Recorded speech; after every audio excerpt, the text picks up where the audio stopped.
ব্রিটেনের অস্ত্র দিয়ে ইউক্রেন রাশিয়ার অভ্যন্তরে হামলা চালাতে পারবে বলে জানিয়েছেন দেশটির পররাষ্ট্রমন্ত্রী ডেভিড ক্যামেরন। বৃহস্পতিবার ইউক্রেন সফরকালে এ কথা জানিয়েছেন তিনি। ক্যামেরন জানান, পুতিনের অবৈধ আগ্রাসনের শিকার ইউক্রেনকে পাল্টা হামলার সব পদক্ষেপ নিতে হবে। এর আগে ইউক্রেনকে বছরে $3.7 বিলিয়ন সহায়তার কথা জানান ব্রিটিশ পররাষ্ট্রমন্ত্রী।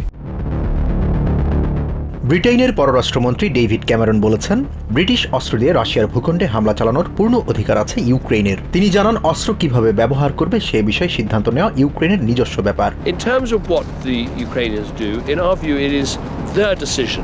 ইউক্রেন সফরকালে দেশটির প্রেসিডেন্ট ভলোদিমির জেলেনস্কির সাথে বৈঠকে ক্যামেরন বলেন, যতদিন প্রয়োজন ততদিন ইউক্রেনকে বছরে $3.7 বিলিয়ন সাহায্য দিয়ে যাবে Britain. I think it was important because it was saying, look, this £3 billion, it's not just this year.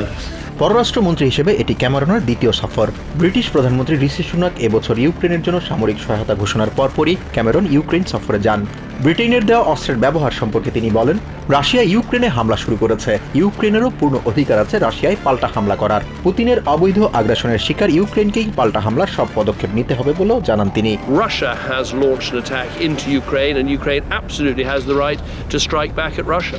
সামরিক সহায়তার জন্য ব্রিটেনকে ধন্যবাদ জানিয়ে ইউক্রেনের প্রেসিডেন্ট ভলোদিমির জেলেনস্কি বলেন, ব্রিটেনের সহায়তা প্যাকেজ দেশের রুশ আগ্রাসন বিরোধী মানুষকে মনোবল যোগাবে। Thanks for this package also that it been together with the ব্রিটেনের সহায়তা প্যাকেজ এবং ডেভিড ক্যামেরনের আশ্বাসে যুদ্ধের মোড় ঘুরে যেতে পারে বলে মনে করছেন ইউক্রেনের পার্লামেন্টারিয়ান লেসিয়া ভসিলেনকো। তিনি বলেন, ইউক্রেনের যোদ্ধারা পাল্টা হামলা চালাতে পারলে রুশ বাহিনী খার্কিভ, লুহানস্কের মতো গুরুত্বপূর্ণ এলাকা ছেড়ে যাবে।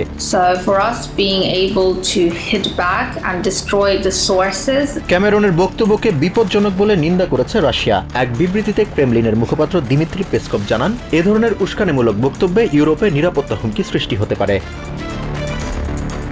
জাহান মিথুন, TVN 24 news desk. New York থেকে সম্প্রচারিত TVN 24 টেলিভিশন বিশ্বজুড়ে বাঙালির কণ্ঠস্বর।